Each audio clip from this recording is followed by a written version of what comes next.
Boa noite, irmãos. Boa noite você também que está em casa, ou bom dia, ou boa tarde, dependendo do horário que você estiver assistindo, nos ouvindo. E é um prazer imenso estarmos juntos mais uma vez, para cultuarmos a esse Deus Todo-Poderoso, Deus grandioso, Criador do céu e da terra. E é um privilégio estarmos juntos, porque não faria sentido nenhum se não fosse por causa de Cristo, essa nossa reunião, essa nossa comunhão. Então, por causa disso, por causa do sacrifício derramado na cruz do Calvário, nós estamos juntos como igreja, como irmãos, e nesse espírito de adoração, de louvor, e momento também da palavra de Deus, nós iremos também partilhar daqui a pouquinho. Eu convido a você a abrir sua Bíblia lá em Salmos.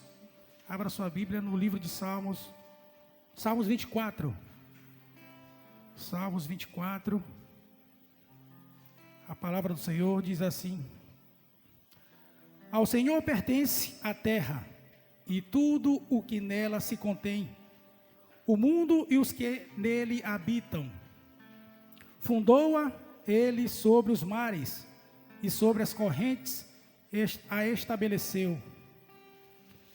Quem subirá ao monte do Senhor? Quem há de permanecer no seu santo lugar? O que é limpo de mãos e puro de coração, que não entrega a sua alma à falsidade, nem jura dolosamente.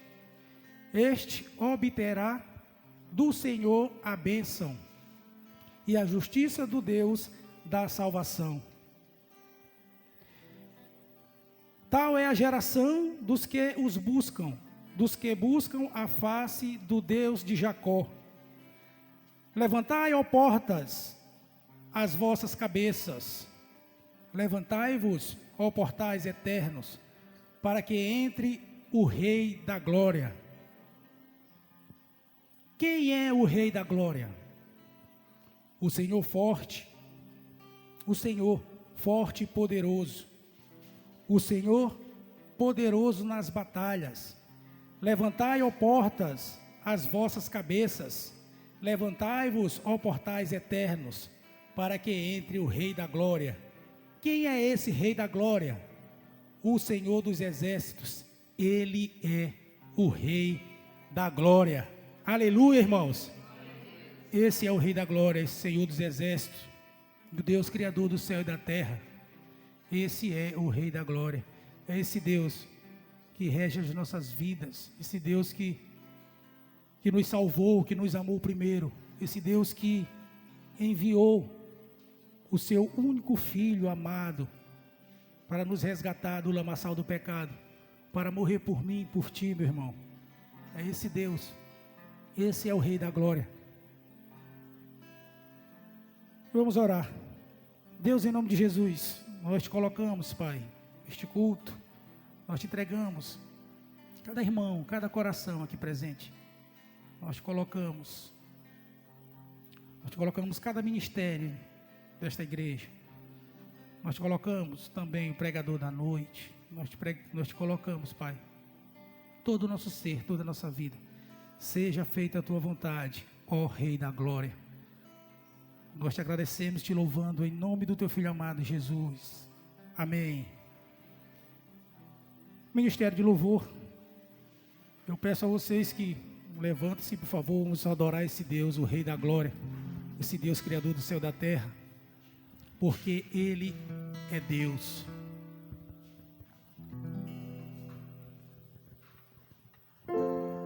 Aleluia.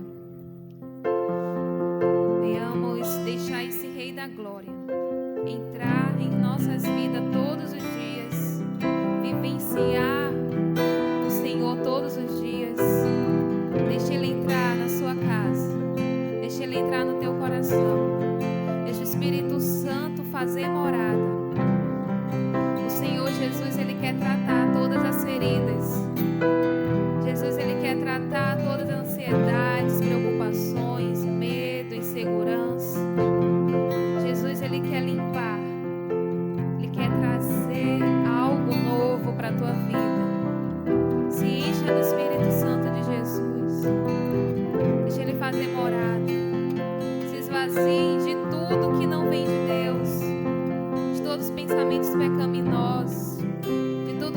das trevas, de tudo que vem do mundo. Esvazie seu pensamento do que não agrada ao Senhor. Nós te adoramos, Jesus. Mora em nós. Faça morada em nossos corações. Aleluia, Deus. Nós queremos te engrandecer, Deus. Tu tens liberdade, Senhor.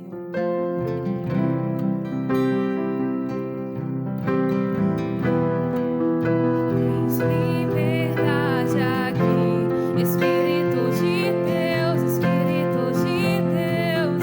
Tens liberdade aqui, Espírito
Louvado seja o nome do Senhor, irmãos.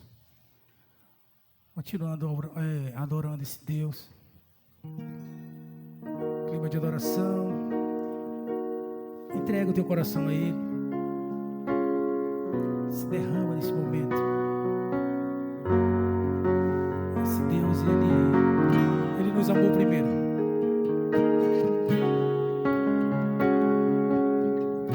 Esse Deus, Ele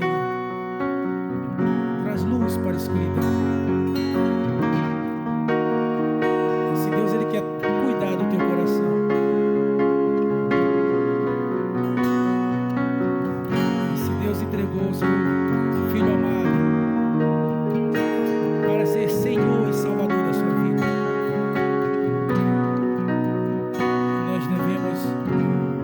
Nós devemos obediência a esse Deus.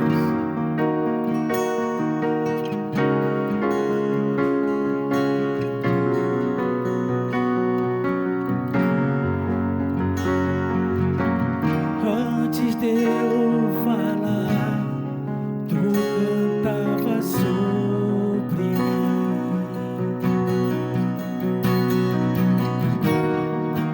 Tu tens sido tão bom pra mim.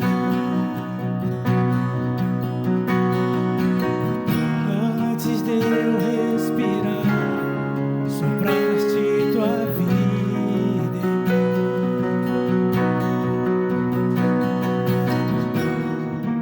Tu tens sido tão bom pra mim.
Nós não merecemos nada disso. Mas o Senhor é bom. O Senhor é misericordioso. Por isso, obrigado pelo teu amor. Obrigado pelo teu resgate. Obrigado, Pai, em nome de Jesus. Amém e amém.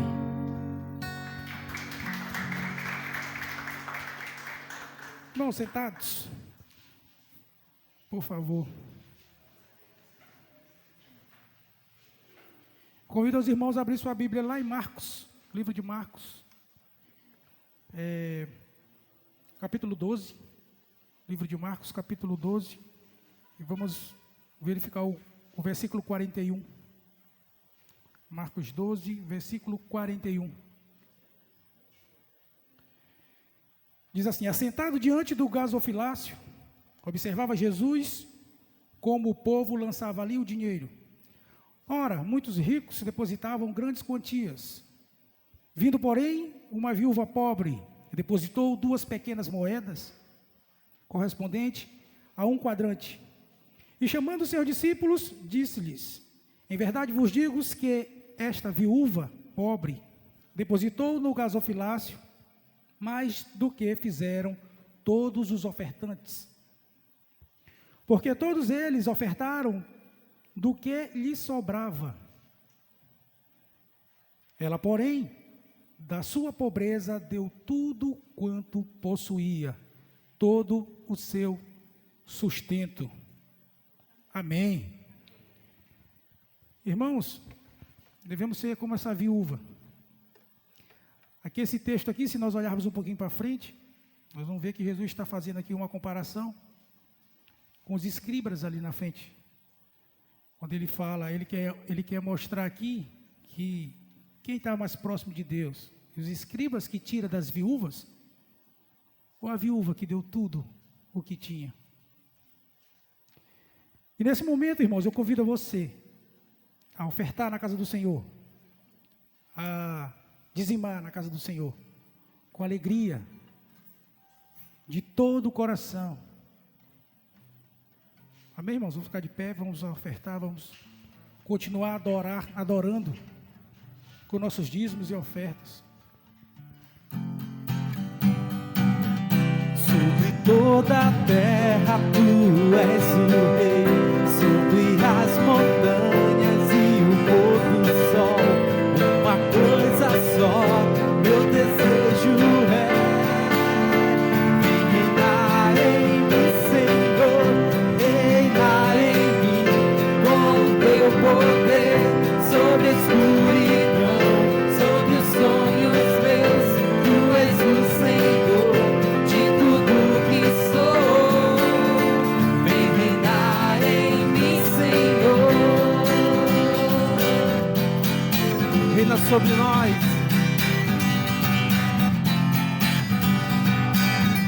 Sobre o meu pensar, tudo que eu falar faz-me refletir a beleza que há em ti.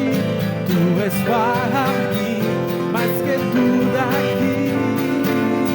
Vem reinar de novo em mim, reinar em mim com o teu poder, sobre a escuridão, sobre os sonhos meus. Tu és o Senhor de tudo que sou. Vem reinar em mim, Senhor, reinar em mim com o teu poder, sobre a escuridão, sobre os sonhos meus. Tu és o Senhor de tudo que sou. Vem reinar em mim, Senhor, vem reinar em mim, Senhor, vem reinar em mim, Senhor. Aleluia. Amém. Louvado seja o nome do Senhor. Vamos orar pelos nossos dízimos e ofertas. Pai, nós te entregamos, Senhor, os dízimos e ofertas. O Senhor possa dar direcionamento, discernimento, sabedoria que vem do Senhor, para que seja conduzido, Senhor, da melhor forma. Nós te colocamos também nossas crianças. Aqui estão algumas, mas também as de casas também, que lá se encontram Nós te entregamos os corações das nossas crianças, dos pais, dos professores também, Senhor, dessas crianças. Que o Senhor continue ministrando no coração delas. E nós te colocamos também a vida do pastor Júnior. Que o Senhor possa continuar abençoando, que o Senhor possa continuar dando discernimento, direcionamento, e que nesse momento que ele continue sendo boca do Senhor, que seja feita a tua vontade na vida desse homem, e que o Senhor possa também preparar os corações aqui dos nossos irmãos. E nós te entregamos tudo isso em nome do teu Filho amado Jesus. Amém. Essas Bíblias lá no livro, ou na carta de Paulo, a primeira carta de Paulo aos Coríntios, o capítulo 3. Primeira carta de Paulo aos Coríntios, capítulo 3.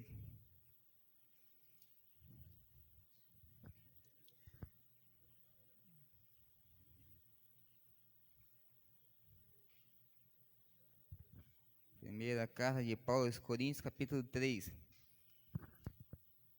São alguns versículos aí, mas nós vamos estar aqui tentando trabalhar de forma mais objetiva em relação a esse texto, para que não venhamos tomar tanto tempo, né? O problema é esse computador aqui. Toda vez que esse computador vem para minha mão, ele parece que ele dá problema para ligar.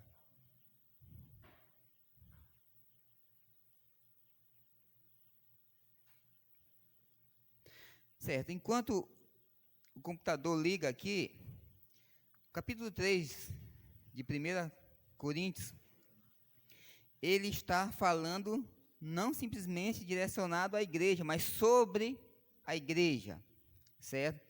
E Paulo aqui nos ensina 3 coisas em relação à igreja. Primeiro, ele ensina a gente, ou ensina através da palavra de Deus aqui, a igreja como família, a igreja como campo e a igreja como templo ou santuário. Então, Paulo vai justamente trabalhando isso aqui no capítulo 3 de 1 Coríntios. Ele vai tratando de assuntos pertinentes em relação a aquilo que a palavra de Deus nos ensina como um todo, certo? De nós sermos, inclusive, santuário e templo do Espírito Santo de Deus, seja de uma forma de igreja local, seja como pessoa individual, ou seja como igreja universal, mística, da cosmovisão no mundo, né, nos 4 cantos da terra. Então, Paulo está com essa visão de justamente trabalhar isso com a igreja falando e mostrando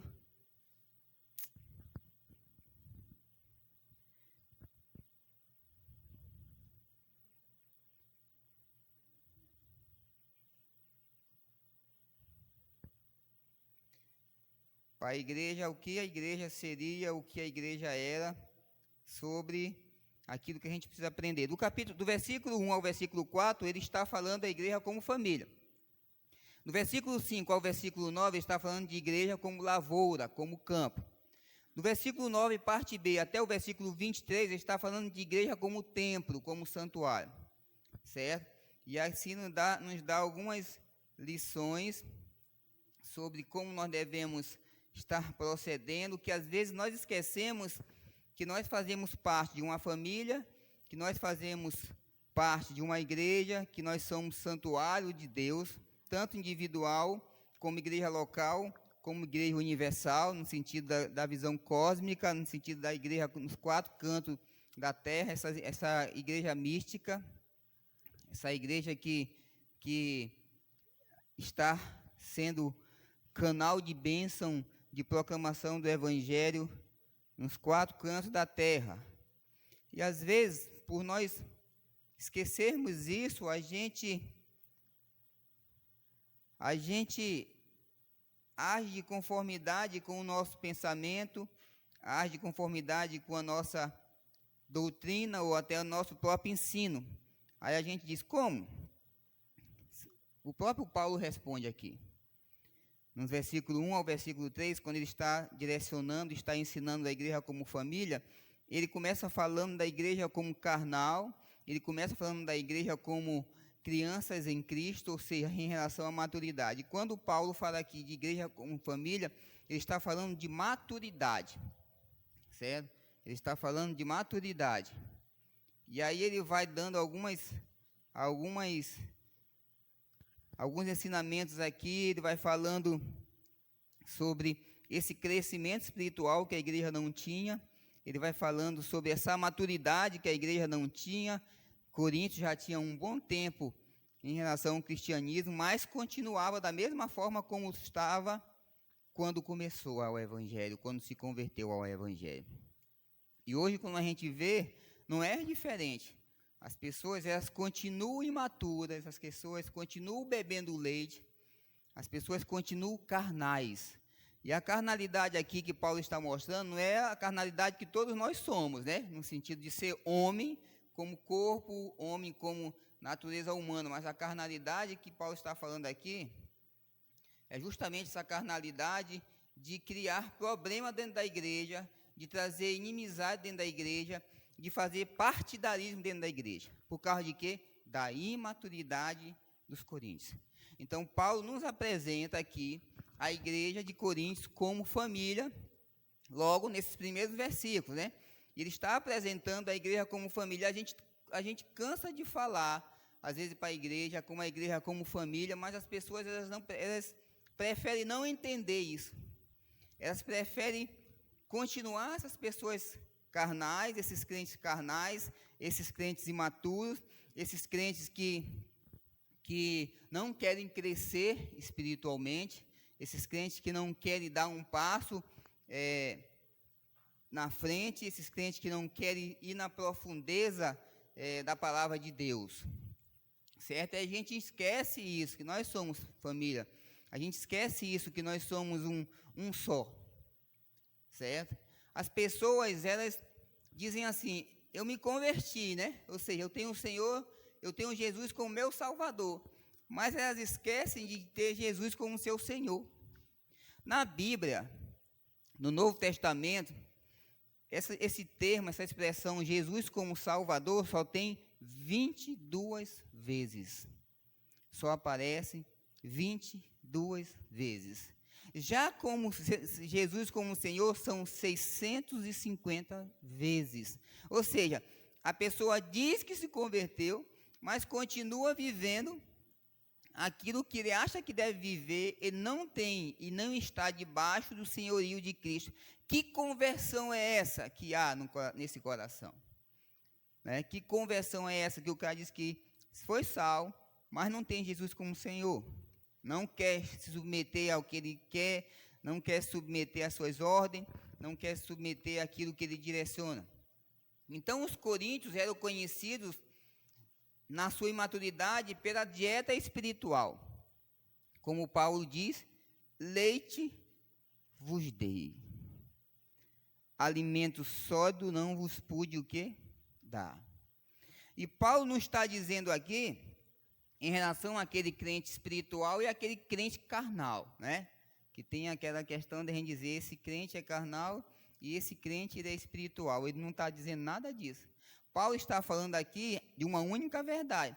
A diferença é a profundidade que cada crente tinha em relação à palavra de Deus. Certo? Por isso que ele diz que os coríntios recebiam o leite. Por isso que ele diz que ele alimentava os coríntios com leite espiritual, porque não tinha profundidade na palavra de Deus. Um exemplo. A criança, eu vou falar para a criança de salvação. Aí eu vou falar para o PhD de soberania de Deus, porque a criança, ela não tem condição de entender o que é soberania de Deus. Paulo não está dizendo isso. Paulo não está dizendo isso. O assunto que eu falo para uma criança é o mesmo assunto que eu vou falar numa turma de PhD. Se eu falar para a criança de salvação, eu vou falar numa turma de PhD de salvação. Se eu falar para a criança de soberania de Deus, eu vou falar numa turma de PhD de soberania de Deus. É a mesma verdade. A diferença é que a criança, ela não vai absorver o nível de conhecimento que eu vou dar numa turma de PhD. Essa é a diferença, é isso que Paulo está falando, que os crentes de Corinto, eles não tinham condição de absorver isso. Continuavam raso, por isso eram vistos como carnais. Eles preferiam não crescer na doutrina, eles preferiam não crescer no ensino, eles preferiam continuar do jeito que eles estavam. Certo? Meninos em Cristo, crianças em Cristo. Hoje é diferente? Não é diferente. A gente vê as pessoas não querendo crescer na palavra de Deus. A gente vê as pessoas não querendo desenvolver na palavra de Deus, seja uma criança, seja um PhD. Por que não? Porque o PhD é aquele que é o todo-poderoso, é aquele que tem a condição de se aprofundar na palavra de Deus. Não, a verdade é uma só. A diferença é que como eu vou ensinar para uma criança é de um jeito, e como eu vou ensinar com um PhD é de outro jeito. E a gente às vezes fica nessa de achando que carnal, ou crente carnal que Paulo quer falar, aqui é aquele que é o carnal e aquele outro é o espiritual, o todo-poderoso, que pode tudo, que tem sensibilidade a Deus. A questão aqui está direcionada ao ensino da palavra de Deus. Eles faziam questão de não se aprofundar, continuavam bebê. Não tinha crescimento na fé cristã. Então, a igreja de Coríntios era conhecida como crianças em Cristo. Não se aprofundavam na palavra de Deus. Será que a igreja hoje é diferente? A gente percebe que não é diferente. A gente percebe que a igreja não quer, não tem vontade, nem tem interesse de se aprofundar na palavra de Deus. Logo, passa a ser os crentes carnal. Logo, passa a ser os crentes que a fé cristã para eles é só salvação e acabou, e senhorio, não estou muito interessado, não estou muito interessado em aprender para ter Cristo realmente como meu Senhor, e entender a salvação, que a partir do momento que eu fui salvo, Ele é meu Senhor e é meu Salvador, não é simplesmente alguém que se eu quiser eu vou seguir, não é. E Paulo chama a atenção disso, e apresenta a igreja como família aqui nesses 4 primeiros versículos.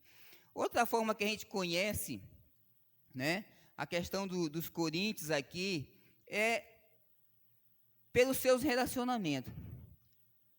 Os crentes de Coríntios não tinham muito relacionamento uns com os outros, com as demais pessoas, certo?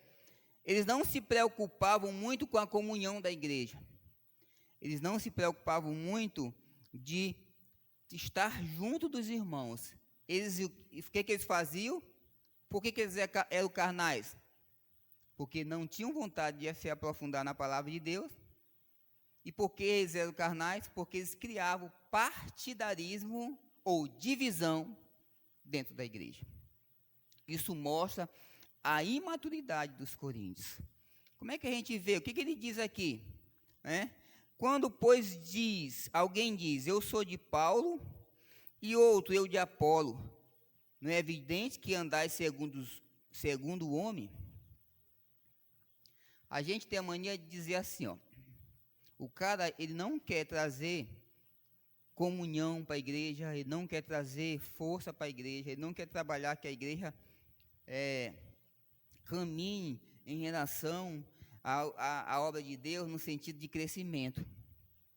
O que as pessoas dizem? Se eu continuasse na minha igreja, lá na Vila Luizão, o pastor Henrique é que era o ótimo pastor, né? O pastor Afonso não é um bom pastor. Aí começa, isso é partidarismo. Isso é imaturidade, isso é carnalidade. É o que Paulo está dizendo. É o que Paulo está ensinando. O que passou, passou, queridos. Certo? A ênfase de Paulo não é homem, a ênfase de Paulo não é Paulo, a ênfase de Paulo não é Apolo. A ênfase de Paulo é Cristo. A ênfase de Paulo é Deus. Ou seja, se eu passei 10 anos na Vila Luizão, o que passou, passou. Não é o pastor Henrique, né? Não é simplesmente o pastor Afonso, é Deus. E nós, infelizmente, temos essa tendência de dizer, de nos achar tão coitadinho, nos achar tão assim, quando eu estava na Vila Luizão, era tão bom, às vezes eu passo na Vila Luizão, eu fico sentindo tanta falta. já foi. Isso aí é um sinal de carnalidade, isso é um sinal de imaturidade, isso é um sinal de que é partidarismo. A gente precisa ter cuidado com essas coisas. Então, Paulo está direcionando a igreja para que isso acabe. Paulo está direcionando a igreja para que isso deixe de existir. Nós não estamos aqui para trazer divisão na igreja. Nós estamos aqui para justamente trabalhar o crescimento da igreja, o crescimento de cada um, para que a gente venha amadurecer. Vamos parar com isso, passou. Às vezes a gente quer criar um pedestal para um determinado líder, às vezes a gente quer tirar um pedestal para um determinado pastor, como se o pastor fosse alguém. Não é ninguém.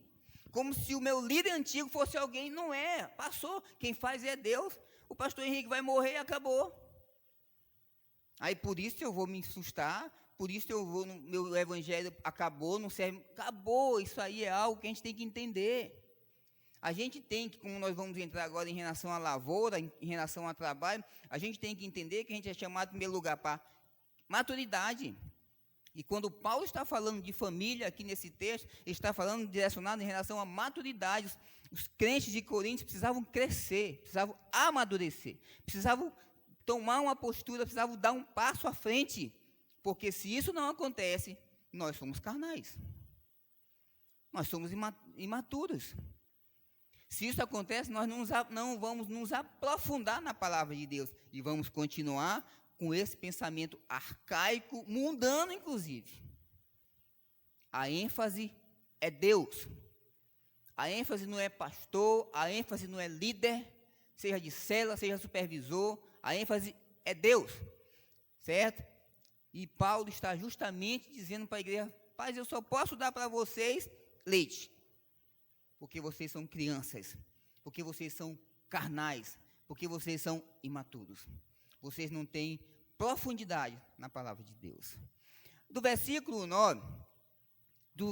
5 ao versículo 9, ele fala sobre campo. Ele compara a igreja como um campo, como uma lavoura. Aqui ele está falando de quantidade, certo? E o que ele começa dizendo aí? Quem é Apolo e quem é Paulo, servos por meio de quem creste, e isto conforme o Senhor concedeu a cada um. Eu plantei, Apolo regou, mas o crescimento veio de Deus. De modo que nem o que planta é alguma coisa, nem o que rega, mas Deus que dá o crescimento. Ora, o que planta e o que rega são um, e cada um receberá o seu galardão segundo o seu próprio trabalho. Porque de Deus somos cooperadores, lavoura de Deus, edifício de Deus sois vós. Ele está comparando a igreja como um campo. Ele está comparando a igreja como uma lavoura, certo? Então a igreja é o campo onde Deus semeia. Quem lembra da palavra do semeador? Qual era a terra? Ou o que era a terra? É o coração. Então o campo é a igreja que Deus semeia.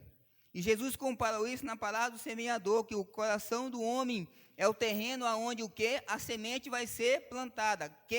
Qual é a semente, ou quem é a semente? É a palavra de Deus, certo? E a ênfase de Paulo aqui, nos 3 pontos, é o ensino. A ênfase de Paulo aqui nos 3 pontos é a palavra de Deus. A ênfase de Paulo aqui nos 3 pontos é o próprio Deus. Nós somos trabalhadores. Nós somos chamados para isso, certo? A igreja é como um campo. E o que tem que acontecer? Nós temos que produzir fruto para Deus. Vocês estão entendendo o raciocínio lógico do autor sagrado? Primeiro ele diz que a igreja é imatura. Depois ele diz que a igreja, como um campo, precisa produzir fruto. Mas eu pergunto para vocês, uma igreja imatura, ela vai conseguir produzir fruto? Não, porque não tem crescimento, porque não tem profundidade na palavra, porque não tem Deus como a ênfase da vida dele. A ênfase são os homens. Nós queremos criar pedestal para os homens. O pastor Henrique é qual cara? Não estou mais com o pastor Henrique, mas eu queria estar com ele, porque aí ele é que é o cara. Já foi, papai. Passou. Eu tenho que continuar, minha caminhada é com Cristo. Eu sou amigo do pastor Henrique, sempre estou ligando para ele, sempre estou conversando com ele, mas passou. Eu tenho que crescer, eu tenho que amadurecer. E assim a igreja, somos nós. Não vamos nos ficar nos colocando para baixo, pegando um sentimento de negativo, um sentimento de negação, em achar que porque o meu pastor não é mais o pastor Henrique, as coisas não vão dar certo, porque o meu pastor agora é o pastor Afonso, então as coisas não vão dar certo. Isso é um pensamento arcaico, carnal, imaturo. E logo, se eu sou assim, eu não vou trabalhar na lavoura de Deus, eu não vou produzir fruto, certo? O que a Bíblia diz no Evangelho de João? Lá no capítulo 15, fala o quê? Da videira verdadeira. Nós somos quem? Os ramos. Se o ramo não der fruto, o que acontece? É cortado. Então Deus está dizendo que nós estamos numa lavoura, que nós estamos num campo, que é a igreja, para a gente produzir frutos. Eu passei muito tempo, eu acho que mais de mês, orando diante de Deus, para que eu viesse trazer uma palavra direcionada nesse sentido que eu estou pregando para vocês. Nesse sentido.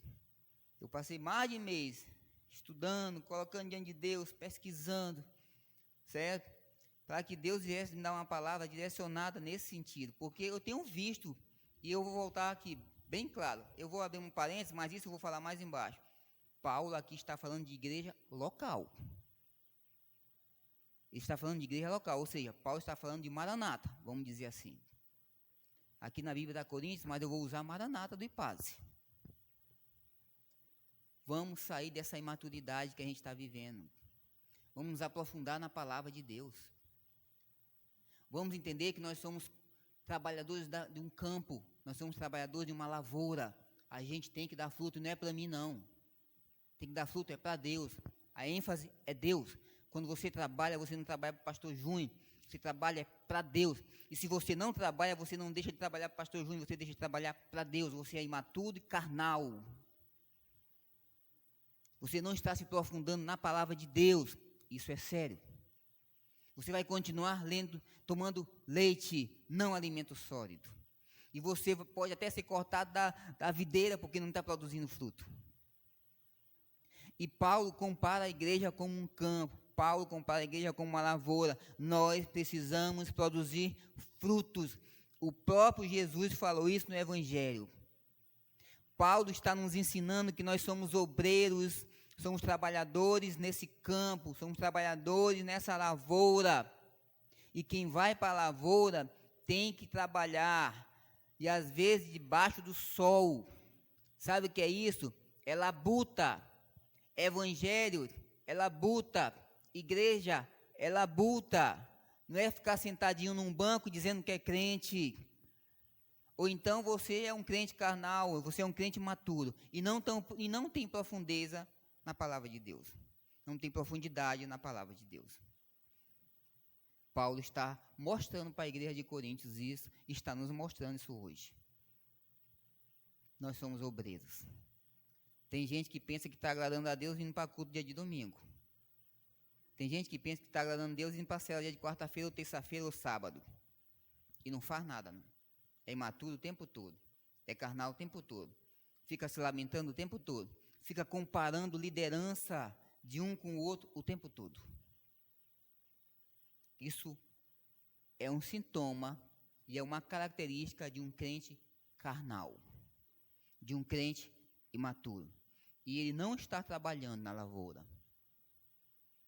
Só o fato de ele estar trazendo partidarismo para dentro da igreja, ele não tem condição de trabalhar para Deus.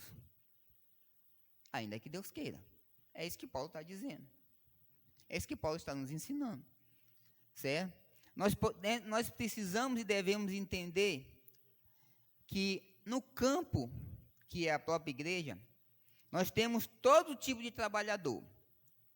Temos o trabalhador que prepara o terreno, temos o trabalhador que semeia, temos o trabalhador que rega e temos o trabalhador que vai semear aquilo que foi plantado. Vocês estão vendo como ninguém pode ficar numa igreja sem trabalhar? Ou ele semeia, ou ele prepara o terreno, ou ele rega, ou então ele vai colher o que foi plantado, o fruto que já foi dado. Ninguém pode ficar numa igreja parado. Paulo está falando de igreja local. Paulo está dizendo que a ênfase é Deus. Paulo está dizendo que é Deus que é o chefe. Paulo está dizendo que Deus é que manda. Paulo está dizendo que ele não é nada. Ele diz assim, no português está dizendo, quem é Paulo e quem é servo. No original nem existe isso. No original nem existe quem é Paulo e quem é Apolo. No original existe o que é Paulo e o que é Apolo. Certo? O original está botando Paulo e Apolo lá embaixo. O original está dizendo que Paulo e Apolo não são nada. Certo? E quando você vai também para o original, a palavra servo é diácono. Certo? Que aí vem de servir. Aquele que serve. E a gente acha que não. A gente mais reclama, a gente mais compara do que a gente trabalha. Nós somos tão carnais, nós não temos profundidade na palavra de Deus que a gente não consegue trabalhar. E nem semeia, e nem rega, e nem prepara o terreno, e nem muito menos colhe o fruto, porque somos carnais. Somos crianças em Cristo. Paulo não é nada. Apolo também, muito menos. É isso que Paulo está nos ensinando, e é isso que Deus quer ensinar para a igreja de Coríntios. E agora? O que nós estamos fazendo? Será que nós realmente estamos envolvidos no campo? Ou estamos trazendo divisão para a igreja? Ou estamos trazendo um problema para a igreja? Quando você vê uma divisão no meio da igreja, sempre tem um líder, não é isso? A divisão no meio da igreja sempre tem um líder. É imaturo aquele que está liderando aquele grupo, e é imaturo os que estão sendo liderados. Todos os dois são imaturos. É partidarismo. Não tem profundidade na palavra de Deus. E a gente vê aqui que Paulo está justamente nos chamando a atenção. A gente tem que dar ênfase a Deus. O obreiro tem que concentrar suas forças na sua função. E às vezes nós queremos criar o pedestal para as pessoas. Um exemplo, como eu já falei ainda agora, nós temos a tendência de comparar pastores com pastores. Nós temos a tendência de comparar líderes com líderes. A gente cria o pedestal. Não, Afonso é que é melhor do que Henrique. Ou então Henrique é que é melhor do que Afonso. Isso eu estou criando um pedestal para um dos dois. Falta, amados, a gente dar ênfase a Deus. Falta a gente se concentrar em nossas funções. E a nossa função é trabalhar na seara. É trabalhar na lavoura. A nossa função é trabalhar para Deus. Porque Ele é que é o dono da igreja. A igreja não é do pastor e a igreja também não é de vocês. Paulo fala aqui, no texto. A igreja é de Deus. Ele diz bem aqui, ó. Portanto, ninguém se glorie nos homens, porque tudo é vosso. Seja Paulo, seja Apolo, seja Cefas, seja o mundo, seja a vida, seja a morte, seja as coisas presentes, seja as futuras, tudo é vosso. E vós de Cristo, e Cristo de Deus. O dono da igreja não é a congregação, o dono da igreja não é o pastor, o dono da igreja é Deus. Logo, quando eu não trabalho na igreja local, eu não estou trabalhando para Deus. Eu estou dando trabalho, não estou frutificando, e logo não estou trabalhando para Deus. Tem gente que ainda faz birra, né? Ele sabe o que tem que fazer, mas por ele não achar que aquele pastor é o pastor que ele queria, ele não faz nada. Inclusive traz divisão dentro da igreja. Se a gente pensa que a gente está fazendo isso contra um pastor, nós estamos fazendo isso contra Deus.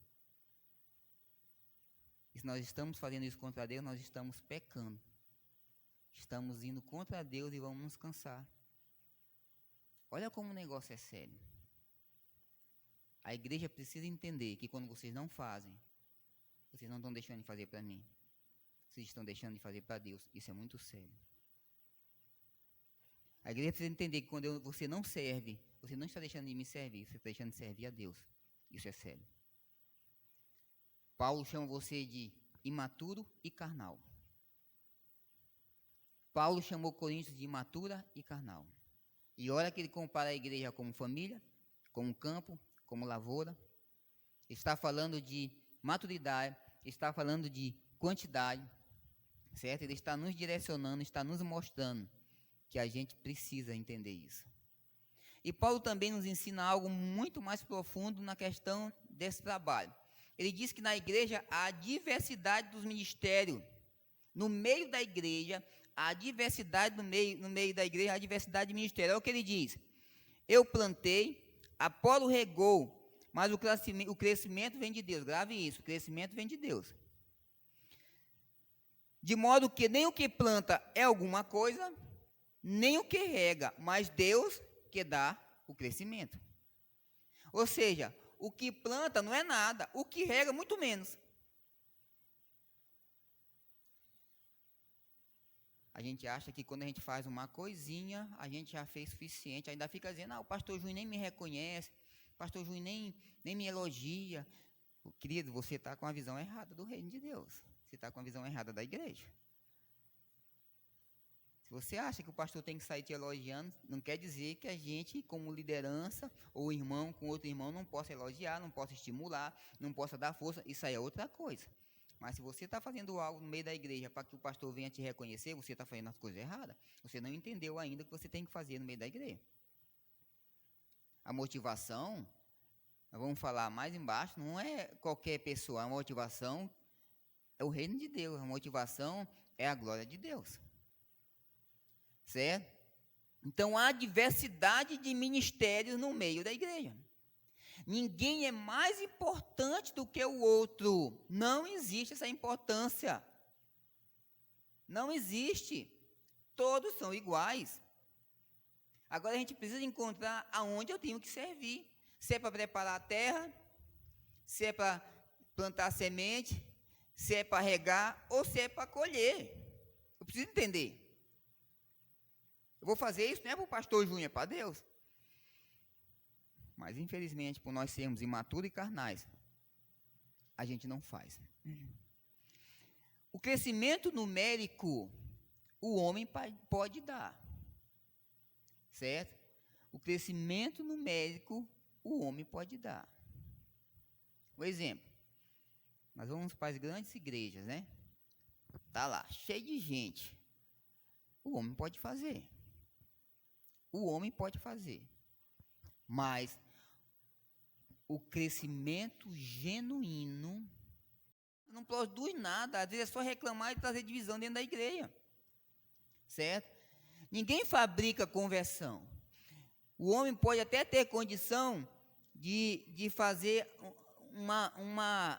um trabalho de um psicólogo ou psicológico na vida das pessoas. Pode criar uma grande massa. Mas isso não é conversão. Conversão não é um efeito psicológico de massa. Conversão é salvação. Conversão é mudança de vida. Conversão é mudança de entendimento. Conversão é mudança de pensamento. Conversão é um novo coração. Conversão é andar no reino de Deus conforme Ele quer. E isso é uma obra do Espírito, não é uma obra humana. É a soberania de Deus. A gente precisa entender isso. A gente precisa, né? A gente precisa realmente viver isso. Outra coisa, no versículo 8, a gente precisa ter um espírito humilde. No reino de Deus, na igreja do Senhor, não há lugar para vaidade, não há lugar, certo? Para o seu bam da história. No reino de Deus, na igreja de Deus, só existe esse sentimento, essa postura, a gente pode dizer assim, ter um coração humilde, ter um coração quebrantado, ter um coração que está disposto realmente a servir. Servir quem? O pastor? Não, servir a Deus. Paulo mesmo afirmou, quem é Apolo? quem é Paulo? Ou no original, o que é Apolo? O que é Paulo? Certo? Outra coisa que às vezes a gente busca, né? Ou espera, como eu falei ainda agora, a recompensa, né? Mas quem é que vai recompensar os obreiros? É o pastor? Quem é que vai recompensar os obreiros? É o irmão? Não, a recompensa vem de Deus, só Ele dá a recompensa. Se você ou você ou eu estiver esperando a recompensa de um homem, nós estamos errados. Nós estamos trabalhando de forma errada, vai cansar. Eu vou reclamar, eu vou murmurar, eu vou dizer que o pastor Afonso não olha para mim, eu vou dizer que o pastor Afonso não está nem para mim. Está errado. A recompensa quem dá é o Senhor. Às vezes nós queremos ser movidos ou motivados por uma recompensa humana. Queridos, a igreja é do Senhor. A igreja não é sua. A igreja não é minha. E às vezes a gente quer tratar a igreja como se ela fosse nossa. Paulo mostra isso como a postura disso. No texto, imaturidade, carnalidade, crianças em Cristo. Bebe leite o tempo todo, não tem profundidade na palavra. Isso é muito sério. A gente acha que não, mas isso é muito sério, porque a gente deixa, inclusive, de trabalhar. Para encerrar, o último ponto, Paulo nos fala e nos mostra, e fala que a igreja de Corinto era como um templo, como um santuário. Ele fala de qualidade. Certo? Ele fala de qualidade. A gente vê que o primeiro ponto é família. Ele fala da imaturidade. A gente precisa ter maturidade, precisa crescer, se aprofundar na palavra. Segundo ponto, ele fala sobre quantidade, trabalhar, produzir. Certo? Quem vai dar o crescimento é Deus, quem vai dar a recompensa é Deus. Paulo está mostrando, ensinando isso para a gente. E no terceiro ponto, ele mostra a igreja como um templo, né? Como um santuário. Do versículo 9, parte B, até o último versículo, né? E a discussão de Paulo aqui é sobre a igreja local, a igreja de Corinto. Paulo está falando e comparando a igreja como um edifício. Paulo está falando da qualidade, certo? Isso aqui está direcionado também ao ensino. Paulo está falando da comunidade de Corinto, como a nossa comunidade aqui no Ipaze. Qual é a comunidade que você frequenta? A igreja Maranata aqui no Ipaze.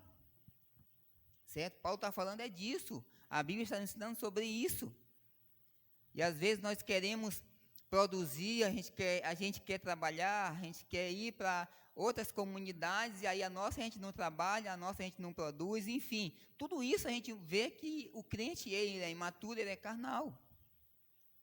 E não produz nada. E não entendeu que ele é templo do Espírito Santo de Deus. Certo? Aqui Paulo nos fala da coletividade. Igreja, como igreja local, da coletividade.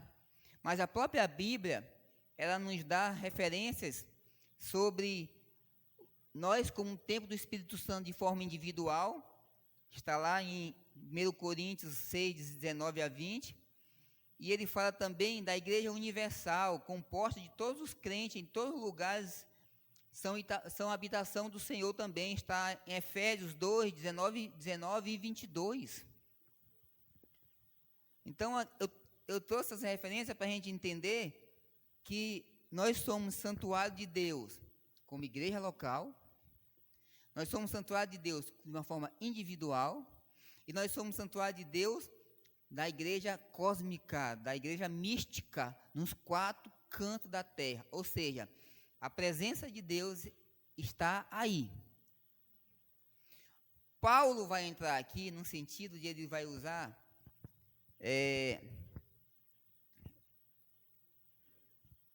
o ouro, a prata, as pedras preciosas, e ele vai usar a madeira, o feno e a palha. Por isso que ele fala de qualidade. Né? Por isso que ele fala de qualidade. Aí ele começa mostrando que nós somos santuários de Deus. Ele começa falando que nós somos santuário de Deus. No versículo 13, ele diz assim, ó: manifesta se tornará a obra de cada um, pois o dia demonstrará, porque esta está sendo revelada pelo fogo, e qual seja a obra de cada um, o próprio fogo provará. está falando aqui de prestação de conta. Tem gente que não gosta de prestar conta da sua vida. Ele acha que pode tudo. Ele ainda não entendeu que ele é templo do Espírito Santo de Deus. Tanto de forma individual, como na forma coletiva, igreja local, e como na forma coletiva, igreja mística, os 4 cantos da terra. Mas ele tem que entender que ele vai prestar conta diante de Deus. Certo? Aí ele fala de ouro, prata, preciosa e pedras preciosas, madeira, palha e feno. Ou seja, qual é o material que nós estamos edificando? Qual é o material que você está usando para edificar a igreja do Senhor, a igreja local? Qual é? Qual é o material que você está usando para edificar a igreja do Senhor, você como templo do Espírito Santo de Deus? Isso envolve tudo, tanto o ensinamento, aí você vai estar lendo a palavra de Deus, você vai estar se aprofundando na palavra de Deus, a própria palavra de Deus vai te ensinar como você deve se vestir. Infelizmente, a gente vê muitas pessoas se vestindo de forma errada, né?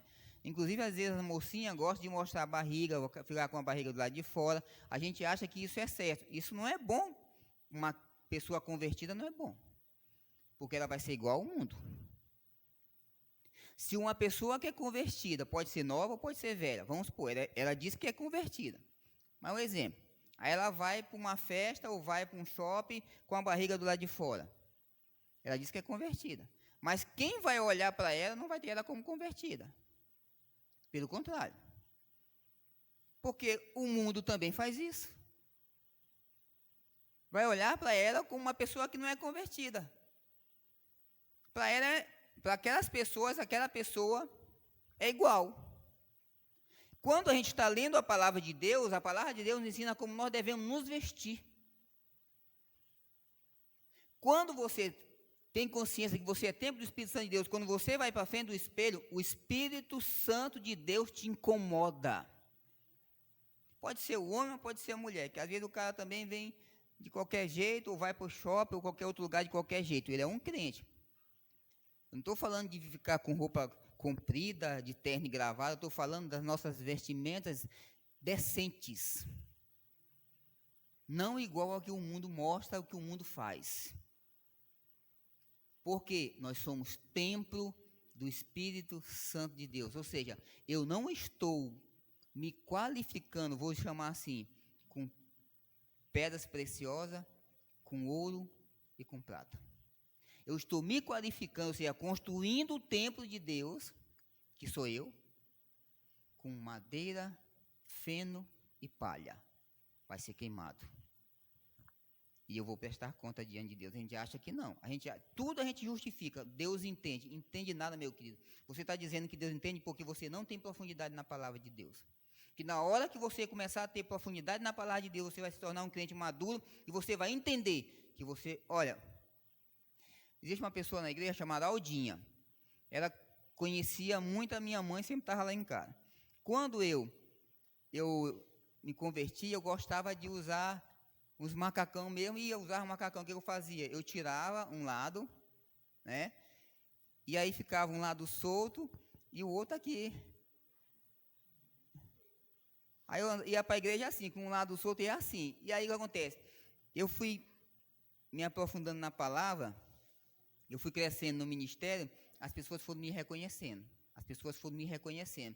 E aí minha postura diante das pessoas tinha que mudar.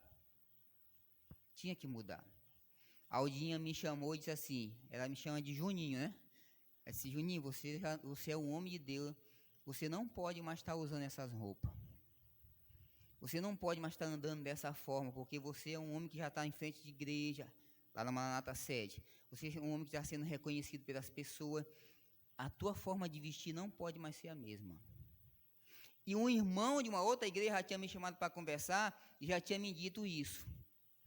Para você ver como é importante as nossas vestimentas, como crente, inclusive. Ela estava me colocando como líder, como um homem que já estava sendo reconhecido pela igreja como um futuro obreiro. Agora eu vou trazer para a gente é do mesmo jeito. A gente tem que ver as roupas que a gente usa.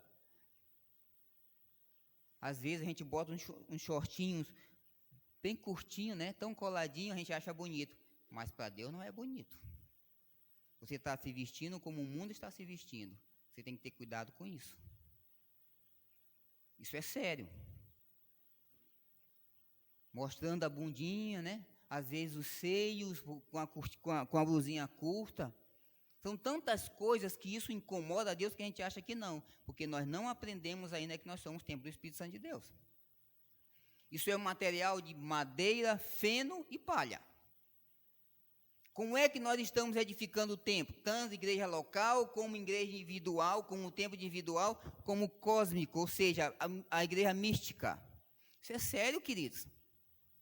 Isso é sério, a gente acha que não, mas é. Deus, ele olha essas coisas. Deus, ele se preocupa com essas coisas. E Paulo está dizendo que nós vamos prestar conta disso.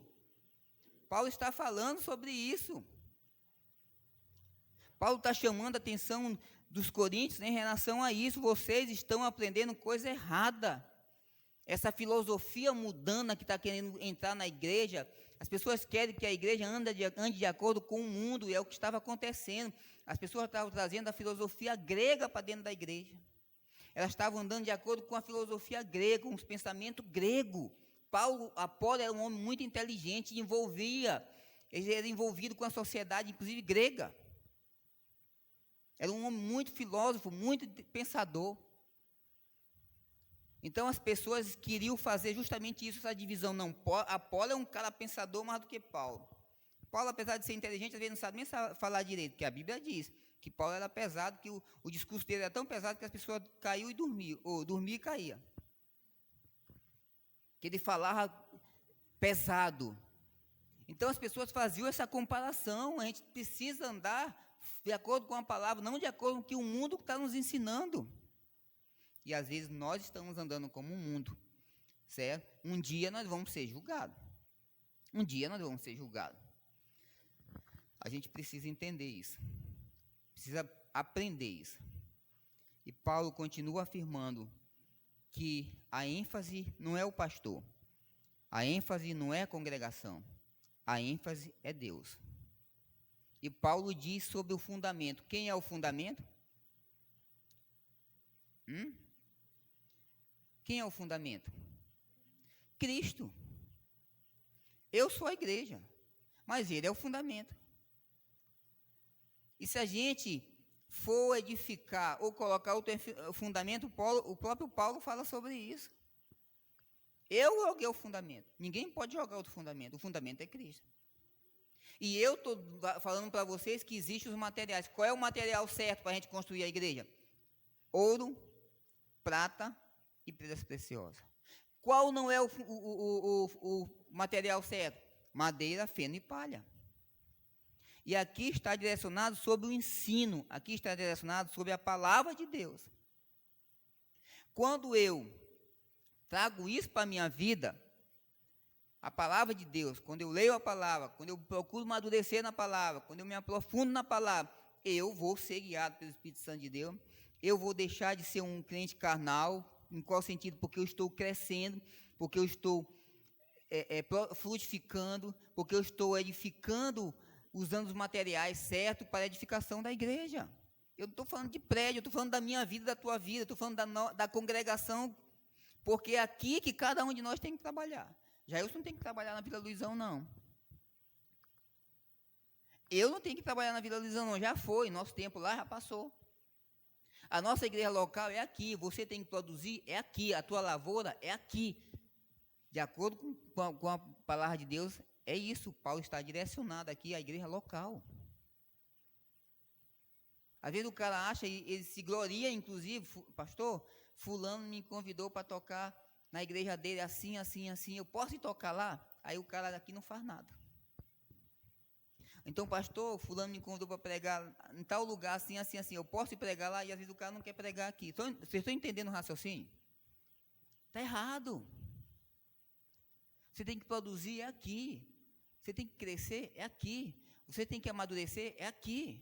Sabe por quê? Porque é muito fácil eu sair daqui para Vila Luizão. Vila Luizão não, vou usar uma outra igreja. A igreja do meu irmão que pregou domingo passado aqui. É muito fácil eu ir para lá e pregar e vir embora. Ninguém me conhece. Todo mundo vai dizer que eu sou um ótimo pastor, que eu prego bem, que não sei o quê, que às vezes tem gente que diz assim, queria que esse fosse meu pastor. Sem maturidade, isso não existe. Nós temos que produzir aqui, porque é um ajudando o outro, é um crescendo com o outro.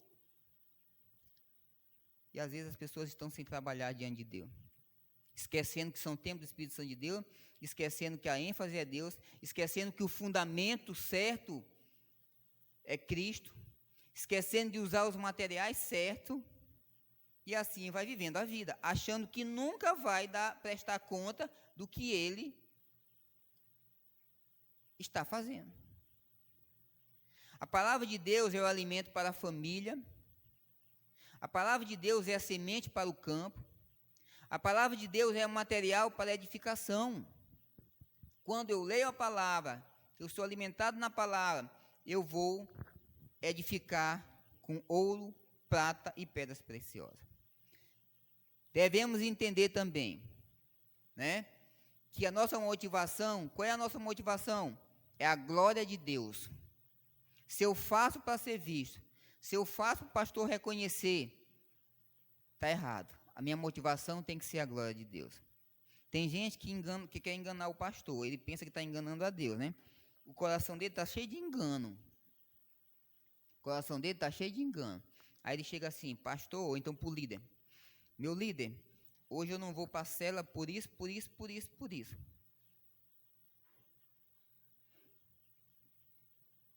Ele inventa uma opção de desculpa para não ir para a cela. Tudo é motivo para ele não ir para a cela, né? Ele não entendeu qual é a motivação dele, não, para o reino, não. Às vezes ele está dando a satisfação para o líder, mas ele não está nem motivado de ir para a cela, não. Ele está inventando aquela história. Ou seja, o cara não entendeu a eternidade. Amados, nós estamos vivendo já a eternidade.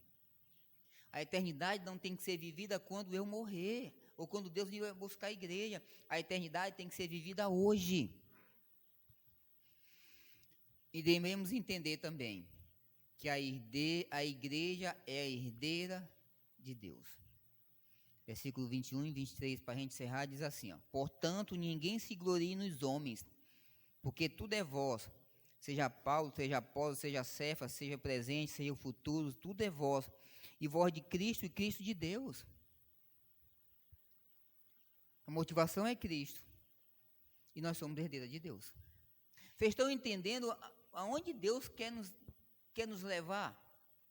Deus quer nos levar num nível de maturidade, ou seja, nos relacionarmos como família, tendo a palavra de Deus como base, nos aprofundando na palavra de Deus. Deus quer que a gente seja os obreiros da lavoura. Deus quer que a gente seja os obreiros, os trabalhadores do campo. É isso que Ele quer. Nós não somos nada nem ninguém, mas Ele quer. E Deus quer que a gente use os materiais certos para a edificação. Por isso, não esqueçam. Nós somos templo do Espírito Santo de Deus de forma local, como igreja. Nós somos templo do Espírito Santo de Deus de forma universal, como igreja mística. E nós somos templo do Espírito Santo de Deus de forma individual, como pessoa.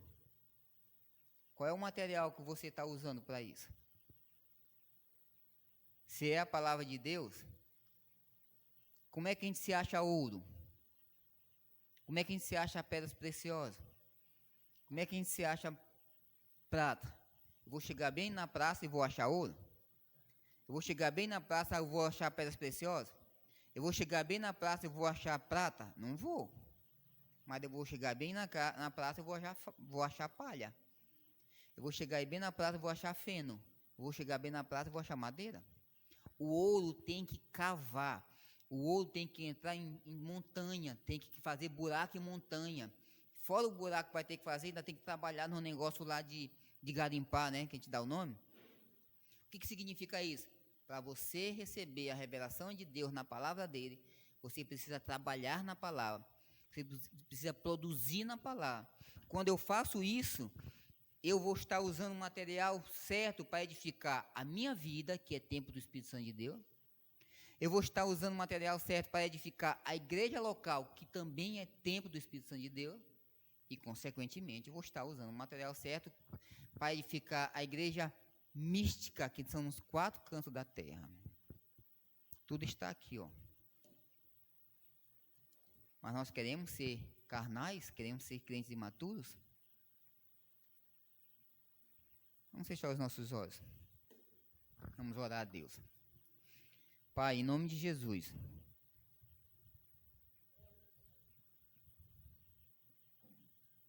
eu quero clamar ao Senhor. O Senhor quer nos ensinar e quer nos orientar. Nós precisamos crescer na Tua palavra. Nós precisamos amadurecer como cristão. Precisamos amadurecer como crente. Precisamos, Pai amado, entender que a ênfase é o Senhor.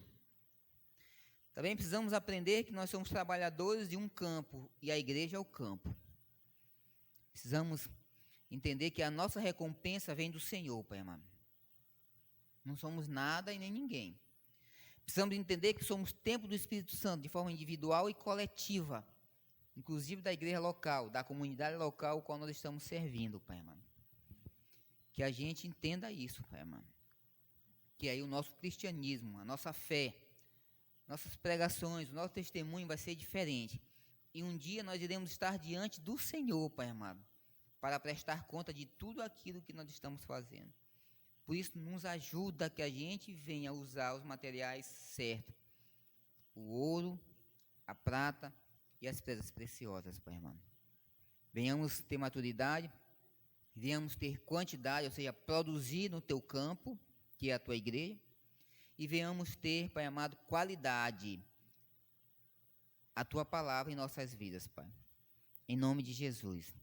Abençoa nossa semana, abençoa o nosso caminhar, abençoa a nossa vida com o Senhor, e que assim sejamos canais de bênção na vida de outras pessoas, como igreja, em nome de Jesus, amém. Que a graça do nosso Senhor Jesus Cristo, o amor de Deus, a comunhão do Espírito Santo esteja no nosso coração e no nosso meio, que a igreja diga amém.